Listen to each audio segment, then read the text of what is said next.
देखिए, हर वर्ष की भांति इस वर्ष भी आध्यात्म एवं राष्ट्रवाद को संकल्पित और समर्पित गंगा सेवा निधि द्वारा दशाश्वमेध घाट प्रांगण में भव्य रूप से देव दीपावली महोत्सव का आयोजन किया जाना सुनिश्चित हुआ है, जो कि 15 नवंबर शुक्रवार को है।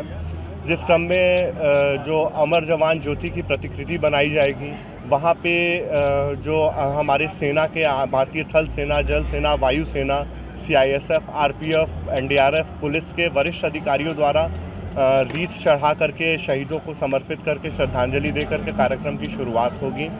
और उसके बाद फिर आर्मी के 39 GTC का जो बैंड रहेगा, उनके द्वारा गार्ड ऑफ ऑनर और लास्ट पोस्ट दिया जाएगा शहीदों को। इस वर्ष अलग अलग विभाग के लगभग 8 शहीद के परिवारजनों को मरणोपरांत भगीरथ शौर्य सम्मान से अलंकृत किया जाएगा।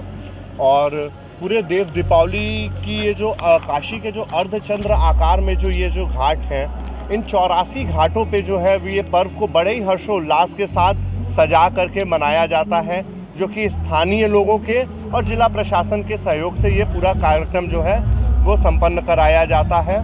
इसी क्रम में जो है वो मुख्य जो आकर्षण का विषय रहता है वो भगवती माँ गंगा की महाआरती रहती है, जिसको देखने के लिए देश विदेश से लाखों की संख्या में जो है पर्यटक काशी आते हैं।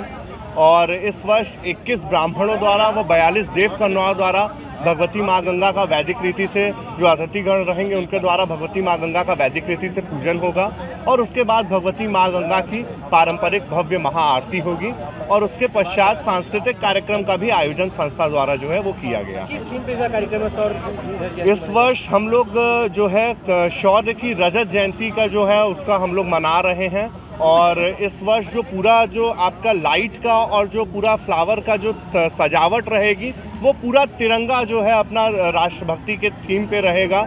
उसी तरीके से आपको लाइट का भी और फूलों का जो सजावट रहेगा वो भी पूरा तिरंगे के उसमें आपको देखने को मिलेगा। तो ये एक और मुख्य आकर्षण का विषय रहेगा देव दीपावली पे इस बार। देखिए, इस काफ़ी शिकायतें मिल रही थी ऐसा इधर कुछ दिनों से कि जो आरती के नाम पे, सबसे पहले तो मैं ये आप प्रेस के माध्यम से ये बताना चाहूँगा कि गंगा आरती देखना शुरू से लेके आज तक हमेशा माँ गंगा की आरती का दर्शन एकदम निःशुल्क रहा है। दशाश्वमेध घाट प्रांगण में जितनी कुर्सियाँ लगती हैं, वो 700-800 कुर्सियाँ जो डेली बेसिस पे लगती हैं, वो सभी कुर्सियाँ जो हैं निःशुल्क रहती हैं। उसमें जो पहले आए वो आकर के बैठ जाए। वो कुर्सी कोई भी बुक नहीं कर सकता है, कोई भी रिजर्व नहीं करता है, ना ही किसी कुर्सियों का कोई शुल्क लिया जाता है। तो कुछ ऐसे लोग थे जिनके द्वारा बैठाने को लेकर के और पूजन को लेकर के जो है वो ऑनलाइन बढ़ा के पैसा ले लिया जाता था, जिनकी कई शिकायतें मिली।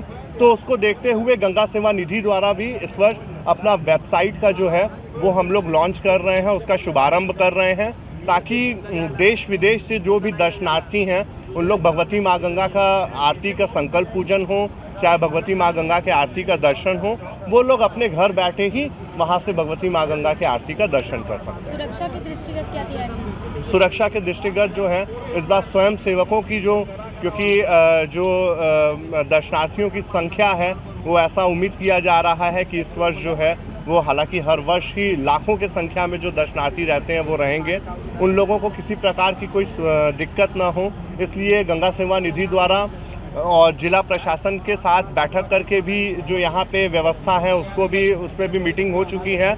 और गंगा सेवा निधि द्वारा भी जो स्वयं सेवकों की संख्या है उसको बढ़ा दिया गया है। जैसे भारत सेवाश्रम के लोग रहेंगे और कुछ जो क्राउड मैनेजमेंट की जो टीम होती है उनके पास अपने उनके पूरे इक्विपमेंट्स रहते हैं, जो कि दर्शनार्थियों के बीच में घाट प्रांगण में जगह जगह पे उनके पॉइंट्स बनाए गए हैं। किसी भी क्राउड को, किसी भी जो दर्शनार्थी हैं उनको रोका नहीं जाए, जो है मूविंग रहे, ताकि जो अगर किसी की ऐसी इच्छा होती है कि हमको 80 से लेकर राजघाट तक घाट पैदल चल करके हमको पूरे घाट का अवलोकन करना है, तो वो भी उस तरीके से भी पूरी व्यवस्था है कि किसी प्रकार की कोई कनेक्टिविटी को रोका नहीं गया है। जो दर्शनार्थी इस घाट से उस घाट जाना चाहें वो भी जा सकें, और जगह जगह पॉइंट्स बनाए गए हैं। और कुछ आपातकालीन जो है वो मेडिकल की भी व्यवस्था जो है वो गंगा सेवा निधि कार्यालय में रखी जाएगी, कि किसी को अगर किसी मेडिकल की ज़रूरत हो तो उनका हम लोग कम से कम तुरंत कुछ इलाज किया जा सके।